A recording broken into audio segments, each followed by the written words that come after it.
लूका 23 अध्याय 28 में लिखा है, यीशु ने उनकी ओर मुड़कर कहा, हे यरूशलेम की पुत्रियों, मेरे लिए मत रो, परंतु अपने और अपने बालकों के लिए रो, क्योंकि देखो वे दिन आते हैं जिनमें लोग कहेंगे, धन्य है वे जो बांझ है और वे गर्भ जो ना जने, और वे स्तन जिन्होंने दूध ना पिलाया।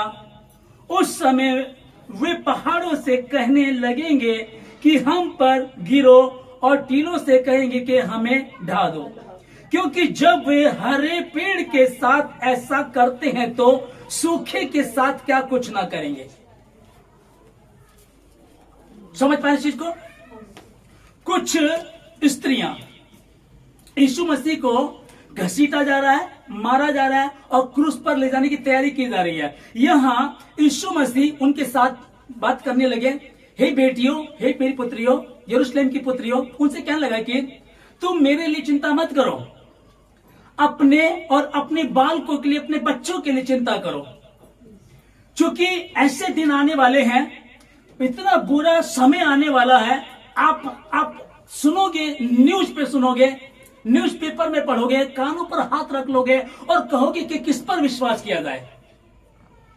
कई बार मैं आप लोग बताता हूं, हाल ही में मैं एक न्यूज को देख रहा था कि एक बच्ची ट्यूशन से आ रही थी और उसके साथ दुष्कर्म किया गया।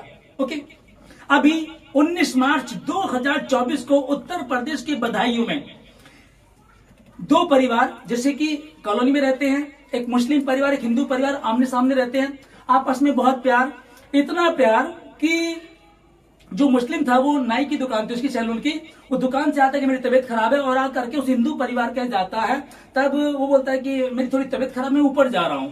ठीक है, चला जा। वो ऊपर वाले रूम में चला जाता है। ऊपर वाले रूम में जाकर के उसके एक तो 12 साल का लड़का होता है, उसका गला काट देता है, एक 8 साल का लड़का, उसका भी गला काट देता है। ठीक है जी, अब इसको समझिएगा, आपस में बहुत प्यार, बातचीत बहुत अच्छी है, लेन देन बहुत अच्छा है। क्या कारण था, क्यों ऐसा किया, अभी मतलब खुलासा नहीं हो रहा है। फिर ये जिसने ये किया वो भाग रहा था, पुलिस वालों के साथ कुछ मुठभेड़ हुई, उसका एनकाउंटर हो गया। अब इसको समझिएगा, ये 2024 वर्ष पूर्व यीशु मसीह ने इस बात को कहा, हे यरूशलेम की नारियों, मेरे लिए नहीं पर अपने और अपने बच्चों के लिए रो, चिंता करो, सोचो, क्योंकि ऐसे दिन आने वाले हैं तुम पहाड़ों से कहोगे हम पर गिर जाओ, हमें ढांप लो। जिन्होंने जो बांझ हैं वो धन्य हैं, जिन्होंने बच्चे को पैदा नहीं किया वो धन्य हैं, जिन्होंने छाती से दूध नहीं पिलाया वो धन्य, वो कहेंगे हम धन्य हैं, क्योंकि ऐसा कुछ है जिसको लेकर के हम रोए। आप समझिएगा, 2 बच्चों को मार डाला है और उसका खुद का एनकाउंटर हो गया। जिसका एनकाउंटर हुआ वो भी शादीशुदा है, अब उसकी पत्नी उसकी क्या हो गई, विधवा हो गई। अब ये जो है, ये परिवार ये भी दुखी है। वो शैतान छाल चलता है, उस शैतान को परमेश्वर जानता है, उसका समय थोड़ा ही है, और यही वो करने आया है। क्योंकि बाइबल में लिखा है, जब यूहन्ना 10 अध्याय 10 में हम लोग पढ़ते हैं कि शैतान चोरी करने, नाश करने और घात करने आया, कि अच्छा चरवाहा मैं हूं, अच्छा चरवाहा अपनी भेड़ों के लिए अपना प्राण देता है, उसने प्राणों को दिया। अच्छा चरवाहा मैं हूं, और अच्छा चरवाहा भेड़ों के लिए अपने प्राण को देता है। मजदूर जो ना तो चरवाहा है और ना ही मालिक है, भेड़िए को आते देखकर भेड़ों को छोड़ करके भाग जाता है। अब यह जो लिखा है कि वो भाग जाता है, पर अच्छा चरवाहा मैं हूं, और अच्छा चरवाहा जो मालिक है, जो बाप है, उनका पिता है, उनका उन भेड़ों का मालिक है, वो भेड़िए को आते देख करके भागेगा नहीं, पर भेड़ को बचाएगा, भेड़िए को भगाएगा, भेड़िए को मारेगा। जब उसने कहा था इस बात के लिए, अभी वही बात चल रही है, तो विश्वास कर, तो तू और तेरे घराना बचाया जाएगा। विश्वास करने पर जो, क्योंकि परमेश्वर ने जगत से ऐसा प्रेम रखा कि उसने अपना इकलौता बेटा यीशु मसीह दे दिया। अब संसार में दुख है, मुसीबतें हैं, गड़बड़ी है, प्यार आपस का, दोनों परिवार में बहुत प्यार, लेन देन, कुछ ऐसा गड़बड़ी पाई नहीं जा रही है। क्या उसको हो गया था जाकर के 8 साल के और 12 साल के बच्चे की गर्दन काट दी उसने, उनको मार डाला, और तीसरे बच्चे को भी मारने जा रहा था, वो तो वहां से निकल करके भाग गया। फिर इसका भी इनकाउंटर हो गया। बहुत ज्यादा न्यूज टाइम फैल रही है। अभी क्या है? चिंता, मेरी चिंता मत करो।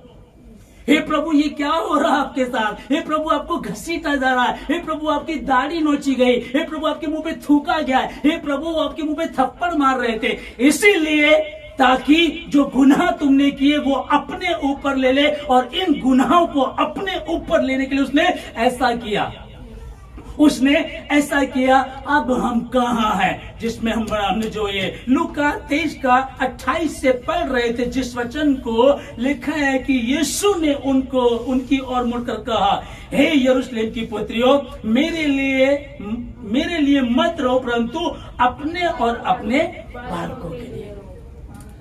तो मैं कहना चाहूंगा, जितने आप भवन में हैं, आप मजबूत हैं, पर कोई आपके आसपास है, आप प्रार्थना कीजिएगा।